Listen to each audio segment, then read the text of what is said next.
El poder, las clases dominantes, repudian, rechazan y odian toda forma de organización asamblearia, de base y federativa anárquica.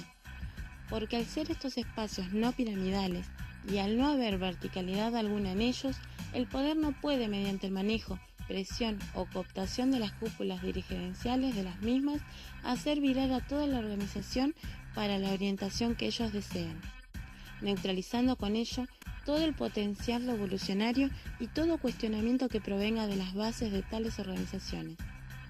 En una organización vertical, neutralizar a unos pocos que se ubican en la cúspide de tal órgano es suficiente para desmantelar toda la vida orgánica de tal espacio. Por el contrario, en espacios asamblearios y sin dirigentes, ¿con quién transar?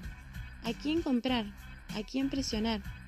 Si todos somos parte de la decisión, si nuestro único norte son las ideas construidas colectivamente, cuidadas y sostenidas colectivamente, el poder no tiene con quién negociar de manera deshonesta, y a lo sumo, solo le queda por usar la única carta que más de una vez han usado en la historia.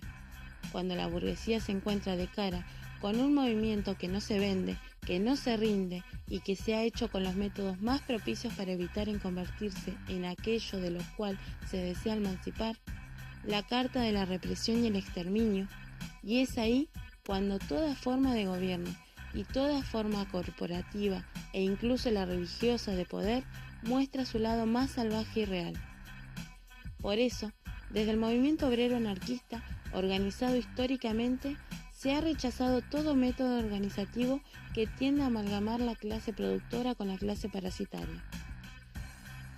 Si los métodos determinan los actos, sabemos muy bien que nuestra emancipación no dependerá de aquellas metodologías que la misma burguesía ha configurado para organizar a la sociedad. El Parlamento, las oficinas de empresa, los templos, son todos espacios pensados, repensados y fortalecidos para que en ellos se reproduzcan las relaciones de poder dominante. La generación de estratos sociales, la meritocracia y la verticalidad, todos gérmenes que revitalizan los principios del capitalismo. La competencia, la disputa por cargos de mando, la rentabilidad de voluntades, las actitudes más bajas por la destrucción del contrario, son lo que fomentan por los andamiajes de los mecanismos del poder.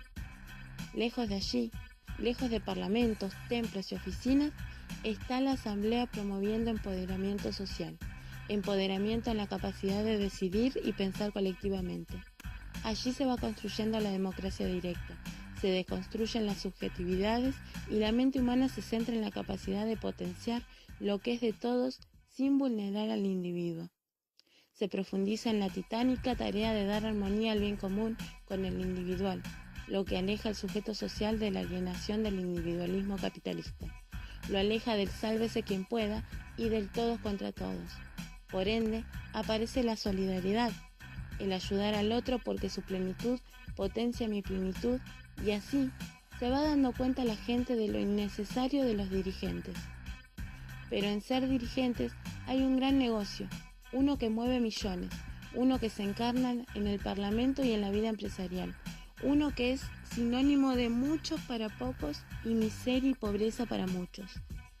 El potencial del método asambleario de base, antiestatista y anticapitalista lleva en sí mismo la fuerza inmensa de crear nuevas relaciones humanas diametralmente opuestas a las que hoy sostiene el poder.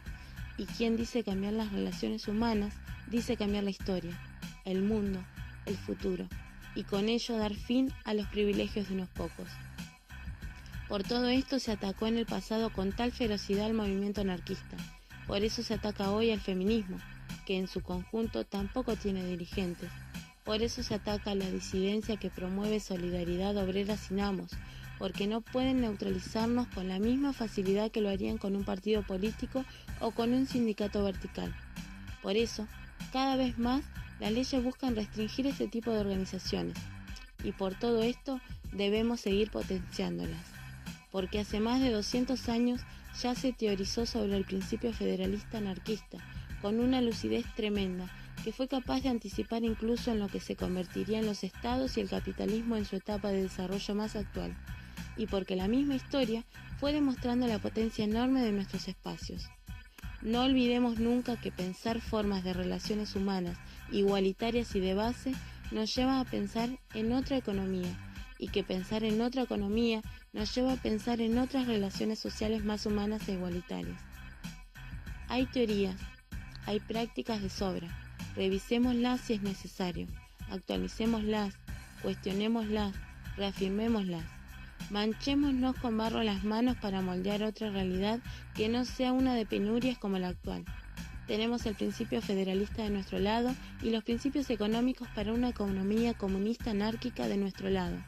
Solo hace falta impregnarnos con el ánimo y el sudor de nuestras manos, que desde lo micro a lo macro, de lo simple a lo complejo, que desde lo local a lo internacional vaya desmoronando las miles de falacias, mentiras y horrores a la que nos condenan los dirigentes.